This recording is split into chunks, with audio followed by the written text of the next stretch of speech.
नाम सत्य है। लेकिन क्या आपने कभी सोचा है कि जब ये शब्द शांत हो जाते हैं, घर वाले चिता को अग्नि देकर वापस लौट जाते हैं और शमशान में सिर्फ राख और धुआं बचता है, तब वहाँ क्या होता है? गरुड़ पुराण के 15वें अध्याय में भगवान विष्णु ने पक्षीराज गरुड़ को एक ऐसी सच्चाई बताई है जिसे सुनकर आपकी रूह कांप जाएगी।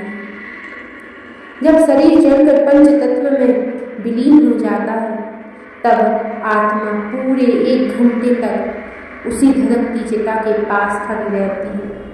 वह किसका इंतजार करती है? उसे क्या दिखाई देता है? और क्यों गरुड़ पुराण कहता है कि शमशान से लौटते वक्त कभी पीछे मुड़कर नहीं देखना चाहिए?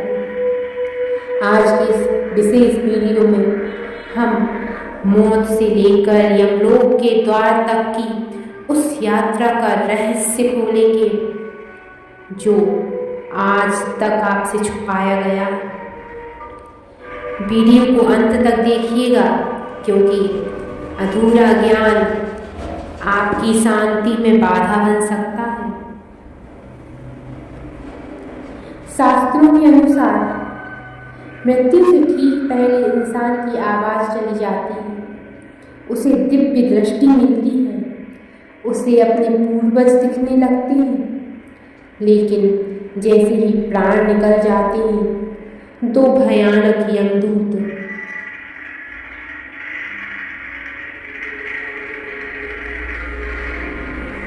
वहां पहुंचते हैं। उनके हाथ में पास जंजीर होती है। जैसे ही घर वाले रोना शुरू करते हैं, आत्मा अपने शरीर के पास ही खड़ी होती है। वह सबको चुप कराने की कोशिश करती है। वह कहती है, मैं यही हूँ, पर उसे कोई भी सुन नहीं सकता। यहीं से शुरू होता है मोह का वो बंधन जो उसे 13 दिनों तक तड़पाएगा।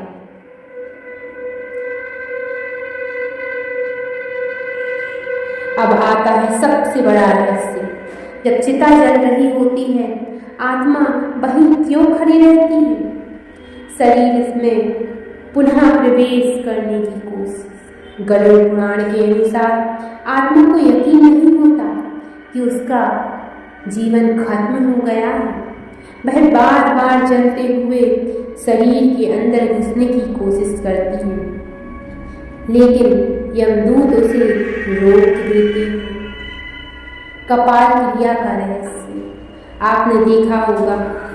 जब चिता आधी जल जाती है, तब मुख अग्नि देने वाला व्यक्ति डंडे से सिर पर चोट करता है।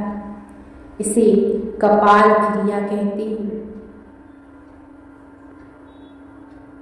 यह इसलिए किया जाता है ताकि आत्मा का मोह भी पूरी तरह से टूट जाए और वह समझ सके कि अब यह शरीर रहने लायक नहीं बचा। अंतिम विदाई का सूर। जब परिजन चिता छोड़कर घर की ओर मुड़ते हैं, आत्मा उनके पीछे भागती है। वह गिड़गिड़ाती है कि मुझे अकेला मत छोड़ो। यही वो पल है जब गरुड़ पुराण कहता है, पीछे मुड़कर मत देखो। अगर आप पीछे मुड़कर देखते हैं तो आत्मा का मोह और बढ़ जाता है और उसे जाने में और भी ज़्यादा कष्ट होता है। चिता ठंडी होने के बाद यमदूत आत्मा को लेकर जाते हैं। उसे सीधे यमलोक ले जाया जाता है। वहाँ कोई फैसला नहीं होता, बस उसे उसके कर्मों का आईना दिखाया जाता है। उसे दिखाया जाता है कि उसके जीवन भर में क्या कमाया और क्या गवाया। 24 घंटे बाद आत्मा को फिर से उसके घर के आंगन में छोड़ दिया जाता है, क्योंकि ताकि वह अपने परिवार द्वारा दिए गए पिंडदान को ग्रहण कर सके।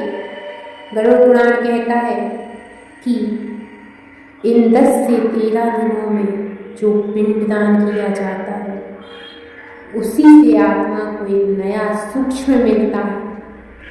अगर पिंडदान ना हो तो आत्मा प्रेत बनकर हवा में भटकती रहती है, जिसे ना भूख मिटती है ना प्यास। अब हम जानेंगे बैतरणी नदी और 47 दिनों का सफर। 13वीं के बाद असली परीक्षा शुरू होती है। आत्मा यमलोक पहुंचती ही 47 दिन लगते हैं। रास्ते में आती है भयानक बैतरणी नदी। यह नदी पानी की नहीं बल्कि खून, मवाद और हड्डियों की बनी है। इसमें भयानक मगरमच्छ और बिच्छू भरे हैं। जिन लोगों ने जीवन में दान पुण्य नहीं किया उन्हें यमदूत इस नदी में धक्का दे देते हैं। वह आत्मा हजारों साल तक उस गंदगी में तैरती रहती है, लेकिन जिन्होंने गाय का दान किया, भूखों को अन्न दिया, उनके लिए वहाँ एक नाव आती है और वे आसानी से पार हो जाती हैं। अंत में धर्मराज की सभा में पहुंचती है। वह चित्रगुप्त का भी खाता खुलता है और गरुड़ पुराण का यह रहस्य हमें डराने के लिए नहीं बल्कि यह सिखाने के लिए है कि हम जो भी बुरा कर्म आज कर रहे हैं उसका हिसाब हमें अकेले ही देना होगा। याद रखिए, शमशान की आग सिर्फ शरीर को जलाती है, कर्मों को नहीं। आपके कर्म ही आपकी उस यात्रा के साथी हैं जो अगली बार जब आप किसी संसार से गुजरेंगे तो याद रखिएगा कि वहाँ कोई आत्मा अपनी यात्रा शुरू करने का इंतजार कर रही है। अगर आपको यह जानकारी ज्ञानवर्धक लगी है तो कमेंट में जय श्री राम जरूर लिखिए। इस वीडियो को अपने उन साथियों तक साझा कीजिए जिन्हें आप सही मार्ग पर देखना चाहते हैं। मिलते हैं अगले वीडियो में एक और रहस्य के साथ। जय श्री राम।